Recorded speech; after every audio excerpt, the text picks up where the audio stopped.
Olá, pessoal, tudo bem? Eu sou Glenda Ferreira, faço relacionamento com investidores aqui na Sparta. Estou junto com o Victor Neime, que é gestor do Sparta SIC, cofundador também da Sparta. Vamos comentar um pouquinho como que foi o ano de 2022, quais são as expectativas para esse ano, o que a gente tem de novidade, está otimista ou não está? Então vamos começar falando do ano passado, né? Quais foram as principais posições vencedoras do fundo, o que contribuiu para a performance, o que atrapalhou? Dá um geralzão ali do ano mesmo para o Spartan Cíclico. Bom, rapidinho, o cíclico não foi muito bem o ano passado, chegou a estar em alguns momentos do ano bem, mas em função de uma série de fatores internos e externos, acabou sendo prejudicado. Basicamente, a eleição do Lula tirou um pouco de gás da bolsa e a gente está posicionado em ações. Guerra da Ucrânia também perturbou um pouco a nossa tese central de que a gente tem um a gente está muito bem na foto agroclimática do planeta. A gente está bem na questão da mudança climática, que é a tese central da nossa carteira. A gente não vai ser, ou pelo menos as empresas que a gente está selecionando, e o Brasil não vão ser prejudicados, tão prejudicados, pelo contrário, pode sair até beneficiados pela mudança climática. Mas o mercado ainda não conseguiu enxergar isso, quer seja porque é por causa de guerra de Ucrânia, quer seja por causa de Covid, quer seja por causa de problemas geopolíticos, Estados Unidos versus China, quer seja por mudança de governo aqui no Brasil. Todos esses fatores perturbam um pouco, tem muita incerteza envolvida e o mercado não consegue pensar na questão climática, que já está em curso, já está prejudicando principalmente safras, principalmente é um problema do hemisfério norte. Aqui a gente no hemisfério sul, por estar cercado por mares, isso diminui a oscilação da temperatura, que a água é um reservatório de calor, a gente é um absorvedor também de gás carbônico, então aqui a gente tem uma concentração de gás carbônico muito mais baixa na atmosfera do que no hemisfério sul, do que no hemisfério norte. Então, as empresas onde a gente está posicionado estão indo muito bem, vão acabar distribuindo mais dividendos esse ano do que a expectativa, mas o mercado não consegue remunerar essas empresas, valorizar, por causa da teoria da volta à média. Ainda estão com a cabeça de commodity pré-aquecimento global, onde bastava 2 anos de preço alto para os preços voltarem a cair, e não é o que a gente está vendo agora. Os estoques mundiais continuam baixos, não existe mais tanta capacidade de aumentar a produção, e aparentemente a gente vai continuar, pelo menos enquanto esses estoques estiverem altos, a gente vai continuar muito bem na foto. E as empresas que a gente está se posicionando são empresas que estão extremamente baratas, mas por todos esses motivos ainda não foram valorizadas como deveriam. Bom, E isso acabou prejudicando nosso resultado do ano passado. Assim como destaques positivos, a gente tem aí a SLC, Vitia e o Banco do Brasil. O Banco do Brasil é o banco do agronegócio. O agronegócio está crescendo e o Banco do Brasil está avançando, inclusive superou o lucro dele, foi o maior lucro de todos os bancos brasileiros, superou inclusive Itaú. Esse ano deve acontecer a mesma coisa de novo, só que continua valendo uma fração do preço do Itaú, quer seja por medo de intervenção, quer seja, enfim. O mercado tem suas razões, mas o fato é que ele está muito bem. Entre os destaques negativos, a JBS caiu muito o preço, a empresa continua indo bem, mas o mercado, por qualquer motivo, não tem visto. E aí até a Petro, Randon, São Martinho e Camil, que a gente tem na carteira, todas elas sofreram baixas muito fortes no ano passado. Dessas todas aí, a que teria mais justificativa, não por estar indo mal, mas por não estar indo tão bem quanto a expectativa, é a Camil e a Randon. As duas empresas estão dando os lucros previstos, mas nada explosivo. Mas as outras aí, JBS está indo muito bem, A São Martinho está indo excelentemente bem, vai continuar indo esse ano. A Petrobras nem se diga. O mercado, por qualquer motivo, derrubou o preço dessas ações e acabou comprometendo o nosso resultado do ano passado. Complementa a bolsa como toda também, né? A bolsa como um todo, mas teve alguns setores, principalmente esse setor de commodities, que foi varejo também, mas de commodities particularmente bateram assim, talvez exageradamente, no meu modo de ver, porque o resultado dessas empresas está vindo bem e vai continuar crescendo agora, porque o preço das commodities vai continuar firme. Ao contrário do que diz aí, eu vejo muitos analistas falando em queda de preço de commodities, mas se tivesse alguma queda de preço à vista, os próprios futuros de Chicago, Nova York já estariam indicando isso, que só tem gente especializada no assunto lá. E não é o que os mercados lá estão mostrando, e não é o que os estoques também estão mostrando.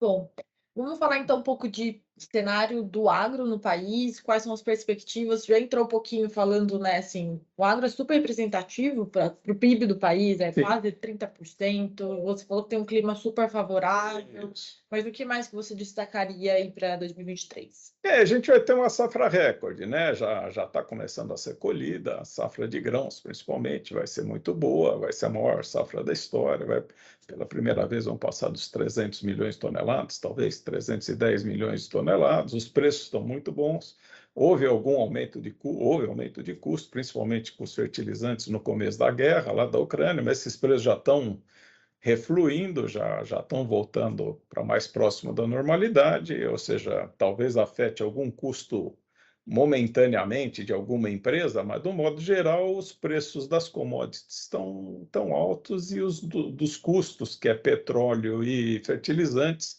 estão já no meio do caminho da volta. Então, ou seja, se algumas empresas vão mostrar resultado esse ano já, algumas surpreendendo o mercado, e que o mercado não acredita, pelo jeito, pelos preços que estão praticando, e a maioria delas vai mostrar bons resultados no ano que vem. Depende da maneira como cada um contabiliza, como cada um antecipou, não compra de insumos, enfim. Mas o mercado, assim, o panorama está bem favorável. A Argentina vai quebrar a safra de novo. O Rio Grande do Sul, infelizmente, pode ter também, porque é terceiro ano de Laninha. E lá no hemisfério norte quebraram todas as safras esse ano. China, Índia, Europa, Estados Unidos. Então, o Brasil está sozinho no mundo, com safra cheia já pelo quinto ou sexto ano. Cheia, assim, no Brasil, Paraná até Centro-Oeste, né? O Rio Grande do Sul é que tem sido prejudicado aí. Mas esse ano agora tem aumento de novo de área de produção, tem aumento de produtividade, o clima está indo muito bem e a gente vai colher uma safra recorde. Vai ser um ano bom de novo e isso vai beneficiar todas essas empresas que estão posicionadas aí. E na área de cana também, perspectiva, agora o clima também está contribuindo, elas estão mais capitalizadas, enfim, o setor todo está caminhando assim dentro de um otimismo bastante grande. Que bom. Além do agro, que está muito bem, o que mais a gente tem no portfólio do cíclico que não é exatamente ligado ao agronegócio? A gente tem algumas empresas, a gente está procurando dividir a carteira para tirar um pouco da volatilidade, que já é grande nessas empresas de commodities, já tem uma volatilidade maior do que a da Bolsa. E com isso, a gente procura atenuar um pouco e também como diversificação de estratégia, para não apostar 100% das fichas numa estratégia só. A gente também está procurando colocar empresas que estão boas pagadoras de dividendos. Então, aí se destacam basicamente bancos, Petro e Vale, né? Então, então a gente tem Itaúsa, Banco do Brasil, Petrobras e Vale como uma parte da carteira cuja finalidade, no momento, tão baratas também essas empresas. Então, as taxas de dividendo, os dividend yields estão muito altos, né? Então, isso daí é uma forma de compensar um pouco. E essas ações de grandes empresas da Bolsa são menos voláteis, têm beta menor que 1 e elas costumam amortecer um pouco a volatilidade da conta. Muito bom. Comenta um pouquinho para mais uma visão de curtinho prazo. Para o primeiro trimestre, o que estaria mais bem posicionado, o que você tem de expectativa? A gente, como houve essa O mercado está muito sensível, sempre teve, mas agora está mais sensível a expectativas. Isso costuma ser um erro do mercado. A gente deve se posicionar mais em cima dos fatos e não dos boatos, né? O mercado está muito sensível a boatos, a expectativas do novo governo e acabou jogando a taxa de juros muito alta, a taxa de câmbio muito alta. A gente vai ter um grande influxo de dólar no país, uma entrada grande, quer seja por balança comercial, quer seja por investimento estrangeiro.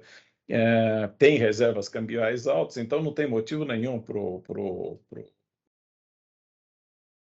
real aqui estar desvalorizado, tão desvalorizado. A taxa de juros é a maior do mundo também, não tem motivo que ele está a inflação baixa, com hoje a maior taxa de juros real do mundo, com reserva cambial, não faz muito sentido.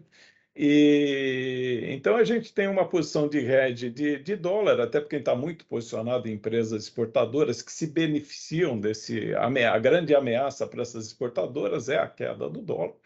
Então, como o dólar está muito alto, aqui no Brasil, a gente faz um pouco de venda de dólar, primeiro, para capturar um pouco do prêmio que está embutido nesses preços, segundo, para fazer um hedge das nossas posições, que a gente está superposicionado indiretamente em dólar, né, através das exportadoras, né?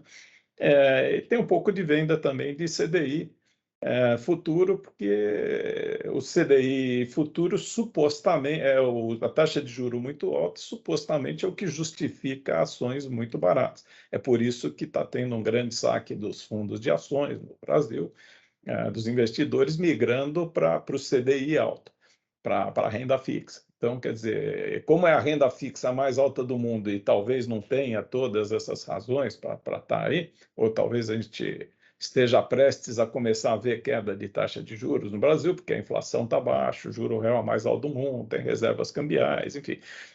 E o novo governo ainda não tomou as medidas, mas pressupor que ele vai ser um desastre antes de conhecer as medidas é sempre uma especulação, né? Então, vamos supor que o mercado já precificou o desastre, já precificou tudo errado e talvez não seja tão ruim assim a situação. E se os juros começarem a cair, naturalmente as ações vão subir. Esse foi um dos motivos também que provocou essa baixa de ações, prejudicou a cota do cíclico ano passado, foi a taxa de juros excessivamente alta aqui no Brasil, vis-à-vis a inflação corrente. Então, conforme haja a possibilidade de cair as taxas de juros, e eu acredito que esse ano vai começar a cair, não tem dúvida nenhuma, vai começar a reverter essa migração da renda fixa para a renda variável de novo e para as ações, e empurrando o preço das ações para cima. Como a gente tem uma carteira que está redeada em dólar e parcialmente redeada em Ibovespa nesse momento, e com ações de beta menor que 1, aí, que são essas ações de dividendo, numa alta de ações a gente fica para trás um pouco. Mas aí a gente compensaria essa eventual subperformance da carteira com com um ganho na queda dos juros. Bom, acho que deu um resumo muito bom de como a carteira está E posicionada, né? a gente está posicionado para ganhar em vários cenários aí antagônicos, vamos falar, até a gente poderia dizer assim, ou seja, num cenário de juro alto, a gente está ganhando dividendo, está redeado, e está ganhando também o CDI embutido nesses hedges, parcialmente. Se começar a bolsa a subir por queda de juros, que é o único motivo para essa bolsa subir seria a queda da taxa de juros, a gente está vendido em CDI, é um hedge também contra a baixa de juros, que aí subiria a carteira e aí o nosso hedge não seria tão bem, tão, tão positivo assim, mas e sempre tem tempo da gente mudar de posição também. Mas é que as coisas, quando começam a acontecer, são rápidas até desfazer a posição. A gente gosta de estar contemplando os vários cenários que a gente consegue ver pela frente. Perfeito. Quer citar alguns nomes de empresas que estão no portfólio? Você já citou algumas, mas para fazer um resumo. Basicamente é Banco do Brasil, Camil, Exetec, JBS, Fleury, Itaúsa, Porto Seguro, Lojas Renner, Petrobras, Vale, São Martin, SLC, a Suzano e Vitia. Essa é a nossa carteira. Perfeito. E agora preparada para os mais diversos cenários que tem. Estamos procurando É natural que em mudança de governo tenha incerteza, até a gente conhecer as medidas, o plano de governo e as primeiras medidas. A gente tem que estar com vários cenários possíveis. Conforme essas medidas forem saindo, a gente está todo dia aí, a gente vai direcionando a política de investimentos em função onde a gente pode ganhar mais, dada a política que estiver sendo adotada.